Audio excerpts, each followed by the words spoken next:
we want to go ahead and talk about this bill. I've got 3 different articles here. We're going to kind of jump around a little bit, but I want to start right here on this CoinTelly article. Bitcoin fixes this. U.S. infrastructure bill would add $250 billion to the annual deficit.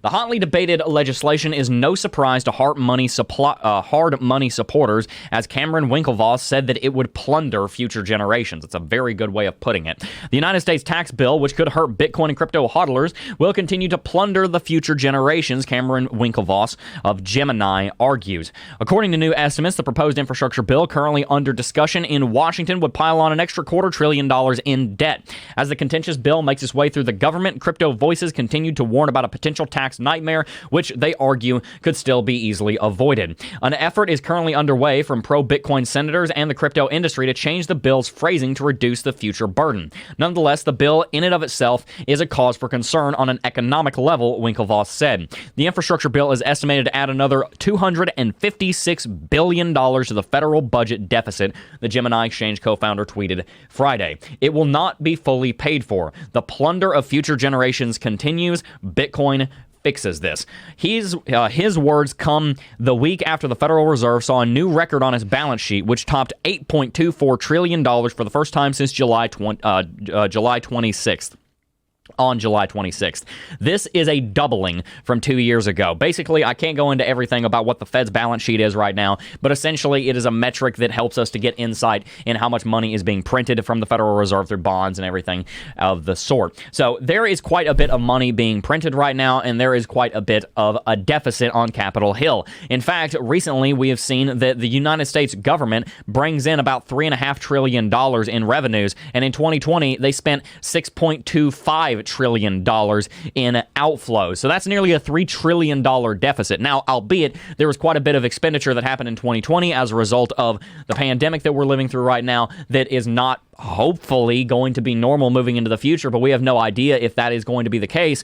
America is sitting on $30 trillion roughly worth of debt right now. The question is, how long can this continue? And even though, yes, we do need infrastructure investment, how much debt can the United States incur and still maintain its international AAA credit rating, which is an absolute joke?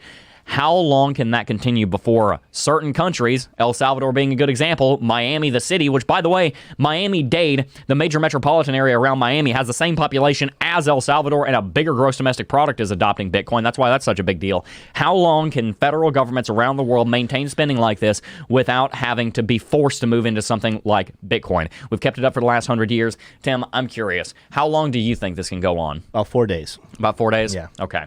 Well, we will check in, what is that, on Tuesday? Yeah. And see if everything's blown up. Yeah. You heard it here first. You heard it here first, folks. 4 days. Tuesday is going to be the end of the world. Yeah, but seriously, I'm really concerned about this, and the reason is because we've seen this debt incur. Do you have a serious answer to that? No idea. Okay, that's why I took it back to me. Yeah. Here's the problem. We have seen national expenditures be negative like this for a very long time. This is not new. In fact, we started racking up the deficit on the United States, in the United States 30 years ago. We've always maintained a deficit. It's been a very long time since we haven't. How long can this go on? Because the problem is, all of this debt, a lot of it is owed to ourselves, and what we've essentially done, and people don't realize this, the vast majority of Americans do not realize this, and by the way, if you're not from America and you're in the 60% of our audience that is international, thank you so much for joining us. We are so blessed to have you here and thankful that you are tuning in. The reason that this is important to you is because America makes up 25% of global gross domestic product. They own the world reserve currency, which is the United States dollar, so even if you're not in America, not a voting citizen, you need to pay attention to this because it is going to have a profound impact on your life, even if you live in Europe, Africa, South America, Asia, Australia, wherever. I don't care if you live on Antarctica, this is going to have an economic impact on you. America running a massive deficit like this is a problem, and I'll tell you why. The massive amount of debt that America is sitting on right now is the biggest bubble in the history of mankind, at least in the last several hundred years. Now, you can make an argument about the Roman Empire being bigger, but this is most certainly the biggest bubble that we have ever seen in our lifetimes. The issue here is that all of that debt has to come back around sometime. That debt has to be repaid. Here's the thing a lot of people also don't understand. The vast majority of American sovereign debt is not owned by anyone other than the federal government. Most of America's debt debt is owned by itself. But the issue is, all of that debt is how we fund inflation, how we devalue our U.S. dollar, and how we steal from future generations. I think Bitcoin can fix this, and so does Cameron Winklevoss, the other brother.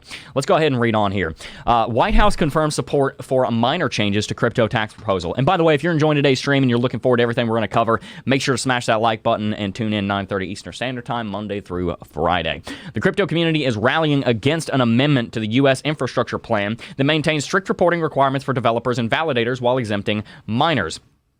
The White House formally backed the last-minute amendment to the infrastructure deal in a late Thursday statement to clarify the measure to reduce tax evasion in the cryptocurrency market. The statement by White House Deputy Press Secretary Andrew Bates says that the administration believes this provision will strengthen tax compliance in this emerging area of finance and ensure that high-income taxpayers are contributing what they owe under law, he continued. He continued, "We are grateful to Chairman Wyden for his leadership in pushing the Senate to address this issue. However, we believe that the alternative amendment put forward by Senator Warner, Portman, and Sinema strikes the right balance and makes an important step forward in promoting tax compliance." So essentially what we've seen here, and it goes through all of this in the rest of this article. I'm not going to go through all of it. If you guys want to, then you can find this over on Cointelegraph. White House confirms support for minor changes to crypto tax proposal. Essentially what has happened here is we've now had some exemptions added in. Validating distributed ledger transactions through proof of work or mining, that has been an exemption that's been added. Selling hardware or software for the sole function of which is to promote persons to control a private key, such as distributing a digital ledger. So that's like selling a ledger product or a Trezor product. Those kinds of things have been exempted, but nothing in regard to proof of stake has been exempted. And there's still the same problem that the bill that this is a part of is raising the national deficit by $250 billion. You know what you could do with $250 billion? You could give every single human being on the planet a steak dinner. That's what you could do with $250 billion. That is a lot of money. I'm not saying that we don't need to invest in infrastructure. I'm saying we need to do it wisely, and clearly running a $250 billion deficit is not the wise move. However, there's a little bit more that we want to go on to here. Senator who wrote controversial crypto tax rule proposes modest revision. The bill excludes only proof-of-work mining or the selling of hardware or software that gives individual control over private keys to access digital assets. That's what I showed you a second ago right here. You can see the screenshot of the exclusion right here, validating in Section A and B. So here's the thing, guys. Let's go back to full screen. Let's discuss this, and then we're going to move on because I don't want to spend too much time on politics. It's, we try and avoid politics, but when it involves cryptocurrency and when it involves inflation, that does have to do with our mission on this channel, which is to financially educate you guys on cryptocurrency markets so that you guys can become profitable and provide for yourself based on your efforts here in crypto. Here's the deal. The reason that this is important is because the future generations are going to pay for what we do today. We, in 2021, are paying for what our predecessors in the 60s, 70s, 80s, 90s, and early 2000s did. We're paying for that. Whatever we do here, because the world is so big, there is a knock-on effect that sometimes takes decades, if not centuries, to have an effect. How many social issues right now stem from things that happened hundreds of years ago?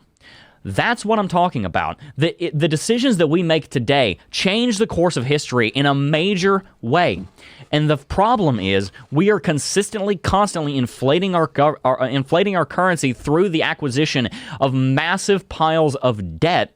How long can that go on before the U.S. government and before the European Union, which is doing the exact same thing, and China, which is doing the exact same thing, all of the national governments of the world run into the problem that, oh my gosh, our currencies are useless, they're hyperinflating, and we don't have control over them anymore. There's only so long that you can control Pandora and try and keep her right in between her box and the rest of the world before she just busts out and you have no idea what the impact is going to be. That's what we're looking at right now. And Bitcoin is the way to fix this. This is why I preach so much about Bitcoin. I am not a Bitcoin maximalist. I don't claim to be, but I do own a lot of Bitcoin. And the reason is because the only reason that these federal governments around the world have the power to screw our children out of their wealth and their currency status is because they are not forced to by a hard currency like Bitcoin or like what came before, which was gold. This is just another reason why we need Bitcoin, and it, by the way, is another reason why Bitcoin will be adopted, because I can tell you one thing, the vast majority of the world is sick and tired of stuff like this.